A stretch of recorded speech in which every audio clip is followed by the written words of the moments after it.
घर खरीदने का सपना आखिर किसका नहीं होता। आप और हम में से हर कोई यही सोचता है कि उम्र के एक पड़ाव के बाद अपने खुद के घर में रहें और अपनी जिंदगी के बेहतरीन पल उस सपनों के घर में गुजारें। लेकिन अपने ड्रीम होम के सपने के चक्कर में हमारे सामने सबसे बड़ी रुकावट आती है पैसा। क्या आपके पास उतना पैसा है कि आप एक ऐसी प्रॉपर्टी खरीद सकें जिसे आप खरीदने में सक्षम हो? शायद नहीं। महंगाई का सताया आज हर कोई है, तो ऐसे में आप सहारा लेते हैं बैंकों का और बैंक से आप होम लोन लेने का विकल्प चुनते हैं। अब इस बात से आप भी परिचित होंगे कि वो लोन एक लंबी अवधि का लोन होता है जिसमें आपको काफी ज्यादा इंटरेस्ट भरना पड़ता है। यानी आपके लोन की अमाउंट का करीब 2 से 3 गुना आप इंटरेस्ट भरते हैं, जो कि निर्भर करता है कि आपने कितने अमाउंट का लोन लिया है और आप उसे कितने सालों में चुकाने वाले हैं। वैसे एक नजर से ये आपकी जेब पर अच्छा खासा प्रभाव डालता है, लेकिन ऐसे में इंसान करे भी तो क्या? आखिरकार घर का सपना तो पूरा करना ही है। खैर, होम लोन की टॉपिक से आप समझ ही गए होंगे कि आज मैं किस विषय पर बात कर रहा हूं। दरअसल आज हम बात करेंगे होम लोन का इंटरेस्ट यानी ब्याज कैसे कम कर सकते हैं। नमस्कार, मेरा नाम है राहुल दैया और आप देख रहे हैं महामनी हिंदी। जैसा कि पहले ही मैंने आपको बताया है, होम लोन सबसे लंबे समय तक चलने वाला लोन होता है। इसमें ग्राहकों को भारी भरकम ब्याज चुकाना पड़ता है। हाल ही में आरबीआई ने रेपो रेट में कई बार बढ़ोतरी की है, जिसका सीधा असर लोन पर पड़ा है। लोन महंगा तो हो गया है, साथ ही लोगों की जेब पहले से ज्यादा ढीली हो रही है।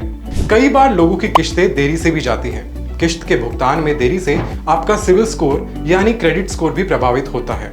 इससे बैंक पिनल इंटरेस्ट के रूप में जुर्माना वसूलते हैं, जो कि ईएमआई का 1 से 2% होता है। इतना ही नहीं, यदि भुगतान में देरी होने लगती है तो रिकवरी एजेंट्स भी परेशान करने लगते हैं। लेकिन छुटकारा कैसे पाया जाए? पहला ऑप्शन है लोन ट्रांसफर का।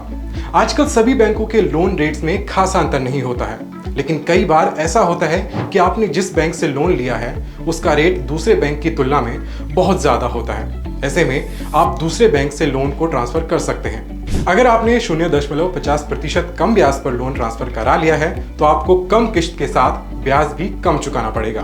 लेकिन ये कहा जाता है कि यदि आप शुरुआती सालों में लोन ट्रांसफर करा लेते हैं तभी वह फायदेमंद रहता है।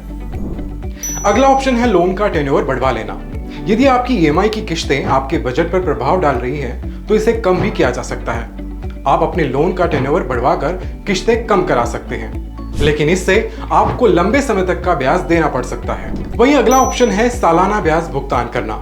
इंटरेस्ट रेट कम करने के लिए एक विकल्प यह भी है कि आप हर साल ज्यादा भुगतान कर सकते हैं। इससे आपको ज्यादा इंटरेस्ट रेट भुगतान करने से बचने में मदद मिलती है और आप अंत में अच्छी खासी रकम बचा लेते हैं। वहीं अगला ऑप्शन है एक मुश्त रकम चुकाना। अगर आपके पास नकदी रखी हुई है तो आप कुछ एक मुश्त रकम चुकाकर अपने होम लोन टर्म को छोटा कर सकते हैं। इस तरह आप होम लोन रीफाइनेंस करके अपने होम लोन की अवधि कम करा सकते हैं। होम लोन जैसे बड़े लोन के मामले में शुरुआती सालों में प्री पेमेंट आपके लोन की अवधि काफी ज्यादा कम कर देता है। लोन में प्री पेमेंट के विकल्प से आप उसकी ईएमआई की रकम कम कर सकते हैं। और अंत में है प्रधानमंत्री आवास योजना। जी हाँ, यदि आप प्रधानमंत्री आवास योजना के अंतर्गत आते हैं तो आपको ऋण दरों में कुछ सब्सिडी मिल सकती है, जिससे आपकी जेब पर कोई असर नहीं पड़ेगा।